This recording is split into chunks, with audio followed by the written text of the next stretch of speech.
Akuntansi, perkenalkan, saya Amelia Endah Tirtana dan rekan saya. Saya Rifa Wahyuningsi, kami mahasiswa dari Universitas Muhammadiyah Malang, Prodi Akuntansi, kelas Center of Excellence, School of Sustainability Accounting atau yang biasa kita sebut dengan COISSAC.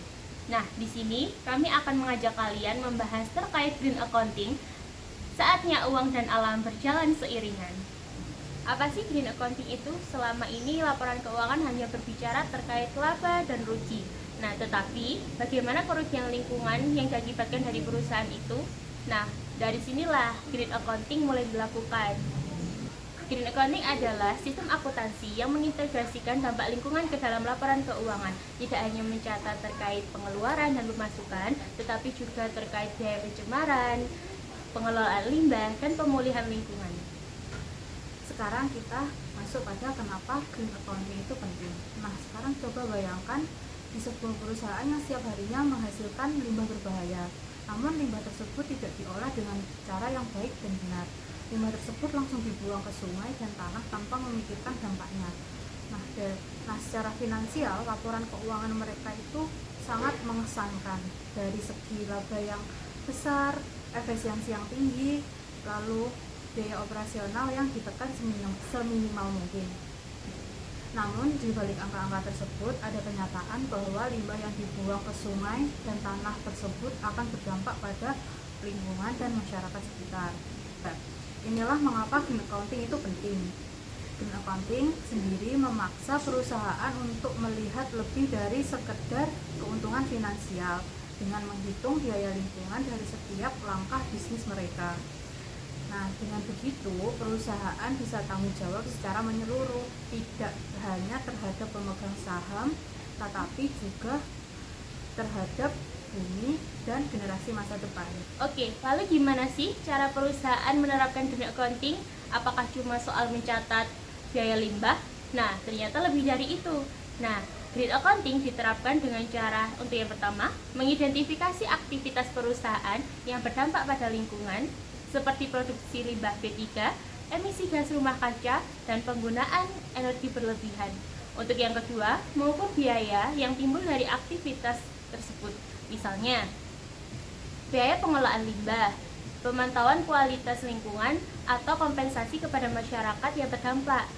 Lalu yang ketiga, melaporkan biaya dan kebijakan lingkungan secara transparan dalam laporan keuangan dan laporan keberlanjutan.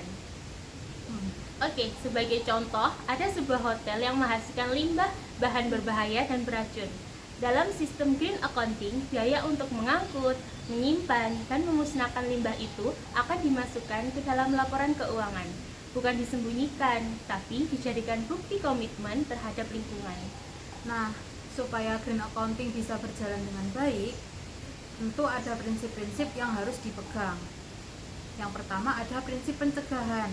Lebih baik mencegah pencemaran daripada membayar mahal untuk membersihkannya. Yang kedua ada prinsip kehati-hatian. Semua resiko lingkungan harus diperhitungkan, bahkan yang belum terjadi. Yang ketiga ada prinsip transparansi. Semua dampak dan biaya lingkungan harus dilaporkan secara jujur. Nah, yang terakhir ada prinsip tanggung jawab sosial. Perusahaan harus peduli pada masyarakat dan lingkungan sekitar. Nah, dengan prinsip-prinsip tersebut, green accounting bukan hanya menjadi alat hitung, tetapi juga sebagai kompas moral bagi dunia bisnis. Oke, yang terakhir, kalau kalian dikasih pilihan uang versus alam, siapa yang menang? Kalau kalian menjawab salah satu dari itu, apakah kalian yakin? Tapi jawabannya tidak sederhana itu, karena kalau kita pikir lebih dalam, sebenarnya tidak ada pertarungan di sini. Justru saat perusahaan peduli terhadap lingkungan, nilai perusahaannya akan naik. Kepercayaan konsumen meningkat, citra merek menjadi positif, dan resiko jangka panjang bisa ditekankan. Nah, jadi kesimpulannya, green accounting mengajarkan kita bahwa menjaga alam bukan penghambat keuntungan. Justru itu menjadi investasi kita di masa depan. Karena kalau alam hancur, semua angka laba itu tidak akan berarti. Jadi sekarang saatnya kita mengubah mindset kita, bukan memilih antara uang atau alam, tetapi memilih cara agar keduanya bisa berjalan seiringan. Itu pembahasan terkait green accounting dari kami.